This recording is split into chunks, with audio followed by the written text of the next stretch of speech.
More breaking news coming in. Dmitriev, President Putin's special envoy and CEO of the Russian Direct Investment Fund, has hailed expanding ties and investments in India and China and said that Russia will soon announce new investment projects with China and India.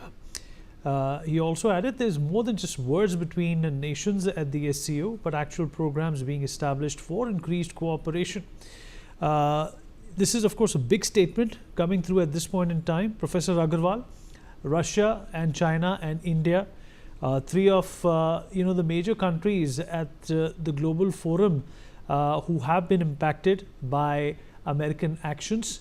What do you think this would lead to? Is this likely to irk Donald Trump a little more, or do you think he's likely to perhaps pull back from his aggression, which has resulted in massive economic upheavals for all these three countries? You see, this kind of combination is always there whenever something happens on the global front. We have gone out of the multipolar world framework for quite some time, and it's been almost, I would say, a decade or so that we are seeing the emergence of a multipolar world coming back in place again. Now, as far as trade is concerned, we've had WTO disappear on account of Kamal Nath actually talking about parity, which we could not see from America or Europe coming in terms of agriculture subsidies being given by both these regions extensively, while India was asked to reduce subsidies on agriculture, which had been reduced substantially as well. So as a result, we did see the WTO actually fall apart. Now, these kind of trade discussions always happen. Bilateral trades are always going on. As far as India is concerned, India, as compared to the other countries, is on a better footing when it comes to trade, because the commodities which are under the high tariff regime are more inelastic in nature, or kind of Veblen goods. As a result, we can clearly see that we will not lose so much in terms of revenue as against the taxes the Americans will end up paying for the extra cost which they will have to bear to buy the same goods which they were buying so far. Large amount of our trade is pharmaceutical, and that has not been put into the tariff basket so far. As far as Trump is concerned, I don't think Trump is expected to move back on the framework which he is looking at, but then there are judicial structures, there are powers which he has as the President of the United States, which cannot be just overpowered in a democracy on the face of his likings or dislikings. He will have to go through those administrative structures.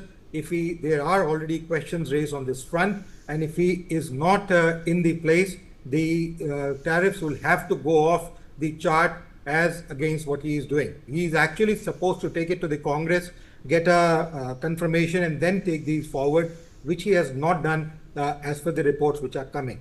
Now, with the question of Russia, China, India, we have seen large number of groups.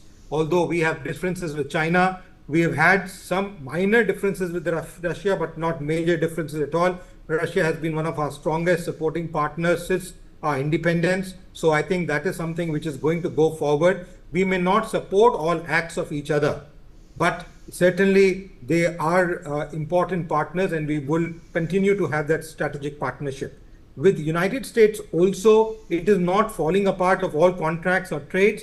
Most contracts which have been signed with America for various other components are still in place. So there is only a question of tariff structure which is there, and that's where the dispute is as of now coming in, not in all four fronts. So India, fortunately, since our Prime Minister Narendra Modi has come into place, has had a very interesting diplomatic structure, has had a wide acceptability of actually connecting with continents and countries which do not see eye to eye with each other. We are doing business with Palestine, we are doing business with Israel. We are doing business with some of the others. South Korea, couple of others, we are doing business, there is no problem. China is there, Taiwan is there. So there are countries which are not seeing eye to eye, whether Ukraine or even Russia is concerned. We are still doing business. Our students are there, our people are there. Defense activities are happening in both the places.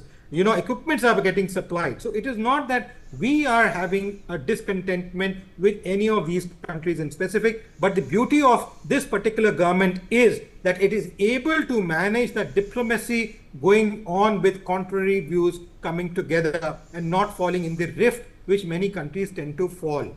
As far as the US tendency towards Pakistan is concerned, a lot of debate has been coming on that, and we did see some kind of an effect there. Fortunately for the SCO, there was a voice to the Pulwama attacks where terrorism is being brought into question, and I think that is something very critical, because that's an important decision, not only taking India's voice forward, Prime Minister Modi's voice forward, but also what is happening around the globe in terms of governments taking control of doing any action they like on any foreign soil. And I think that's something which is critical, which is happening. But please understand, Pakistan gave them a home base, a security base, when India refused decades back.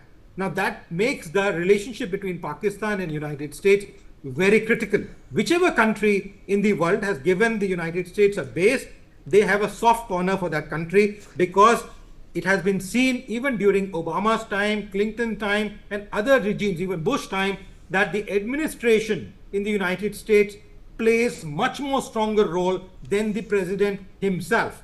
What Obama spoke or Clinton used to speak before they came into house was not the same tune which they spoke once they were in house for about 6 months and beyond, because the administration controlled things so aggressively that they had not many things in control, instead of towing the line. All right. We have some more breaking news coming in.